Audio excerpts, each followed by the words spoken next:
Cockroach जनता party के बारे में जानना चाहते हैं, सबसे पहले एक क्रोनोलॉजी समझिए। 3 मई को नीट का पेपर आउट होता है, युवाओं में गुस्सा होता है, गुस्सा होना भी चाहिए था। 13 मई को अरविंद केजरीवाल मीडिया के सामने आता है और कहता है कि जब बांग्लादेश और नेपाल जैसे देशों में जेंजीज आकर के तख्ता पलट कर सकते हैं, तो भारत में भी जेंजीज बड़े से बड़े मंत्री का पद छीन सकते हैं, वहां भी तख्ता पलट हो सकता है। 15 मई को हमारे चीफ जस्टिस ऑफ इंडिया बेरोजगार युवाओं को कॉकरोच से कंपेयर कर देते हैं, जो कि एक शर्मनाक बयान है। और इसके बाद 16 मई को एक इंस्टाग्राम पेज बनता है कॉकरोच जनता पार्टी के नाम से। कायदे से यह बना था सीजीआई के बयान के खिलाफ, लेकिन विद द टाइम इसे बीजेपी के खिलाफ तैयार कर दिया जाता है और सरकार के खिलाफ युवाओं को खड़ा करने का एक कार्यक्रम चलाया जाता है। इसमें आम आदमी पार्टी, नीट का पेपर आउट होना, सीजीआई का बयान होना और लंबे समय से जेंजीज के प्रोटेस्ट को देख करके भारत में भी ऐसे प्रोटेस्ट कराने की योजना शामिल है। यानी कि ये ऑर्गेनिक नहीं है, सोची समझी साजिश है। इस पेज को चलाने वाले कई लोग हैं, जिनका एक एक करके मैं खुलासा करता हूं, ध्यान से सुनना। इस पेज को देखा जाए तो आम आदमी पार्टी का ही दूसरा पेज कह सकते हैं। इस पेज को चलाने वाला पहला व्यक्ति है अभिजीत दीपके, ये यूएस से इस पेज को चला रहा है। दूसरा व्यक्ति जो जुड़ा हुआ है वो है अर्पित शर्मा, आम आदमी पार्टी का है, आम आदमी पार्टी का ये भी रहा है। और तीसरा व्यक्ति जिसका डायरेक्टली हाथ नहीं है, इसको फॉलो किया जा रहा था, इसने दूसरा पेज बना रखा है, इसका नाम है नबील शेख।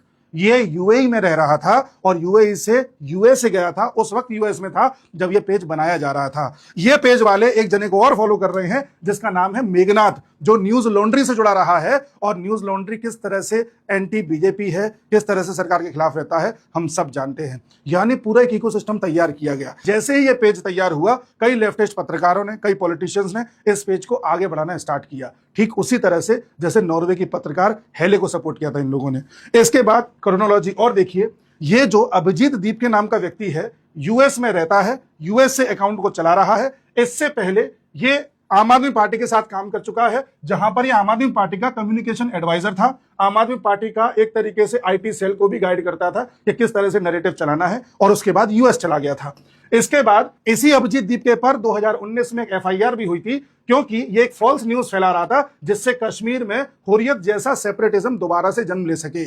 यानी कि अलगाववाद को बढ़ा रहा था, इसको लेकर के एफआईआर हुई है अभिजीत दीपके के ऊपर, जो इस समय कॉकरोच मूवमेंट को चला रहा है। इसलिए जो भी लोग इसकी बातों में आ रहे हैं, ध्यान रखना, आपको बीजेपी हटानी हटा दो, कोई दिक्कत नहीं है, चुनाव होते रहेंगे, हटा देना। लेकिन ये लोग जो देश तोड़ने की साजिश रच रहे हैं, देश में अलगाववाद फैलाने की साजिश रच रहे हैं, इनको आगे मत बढ़ने दो। ये कई लोगों का ब्रेन वॉश कर देंगे और पता भी नहीं चलेगा। उसी प्रकार से यही अभिजीत दीपके समय समय पर एनआरसी, सीएए, एनपीआर, इन सब का भी विरोध करता रहा है। अब आप अपने दिल से खुद पूछो, क्या हमारे देश में एनआरसी नहीं होना चाहिए? क्या सीएए नहीं होना चाहिए?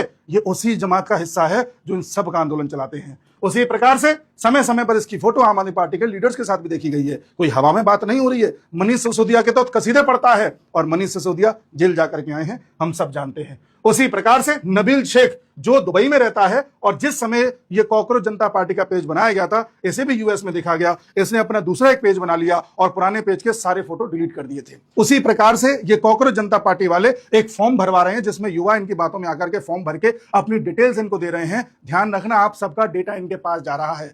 इस डेटा का इस्तेमाल किया जाता है आपका ब्रेन वॉश करने के लिए, आपको मैनिपुलेट करने के लिए। और आने वाले समय में पंजाब में इलेक्शन होने वाले हैं और वहां इस डेटा का बहुत बड़ा काम लिया जाएगा।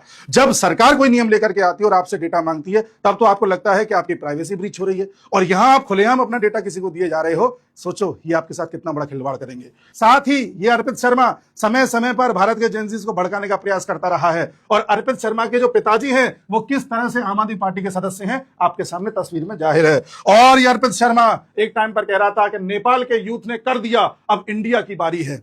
इस तरह से ये लोग भड़काऊ भाषण देते रहे हैं। इनको बस मौके की तलाश थी।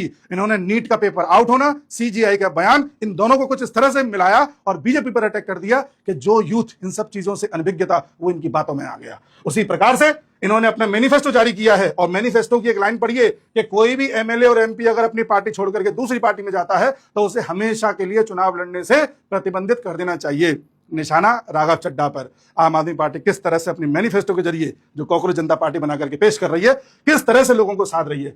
साथ में इन्होंने मैनिफेस्टो में यह भी कहा है कि बंगाल को मणिपुर नहीं बनने देंगे, बंगाल में जो हो रहा है वो ठीक नहीं है। मतलब जो अभी तक टीएमसी कर रही थी वो ठीक था, बीजेपी ने आकर के जो दवाई छिड़कना स्टार्ट किया है वो इन्हें बुरा लग रहा है। इनकी मंशा जाहिर है, इसीलिए ब्रेन वॉश होने से बचें। मैंने हर चीज विद प्रूफ शो करी है। अगर आपके पास प्रूफ है कि मैं गलत हूं, तो कमेंट सेक्शन में पेश करिए, अन्यथा इन लोगों से बचाइए हमारे देश को, ये कभी भी देश में आग लगा सकते हैं।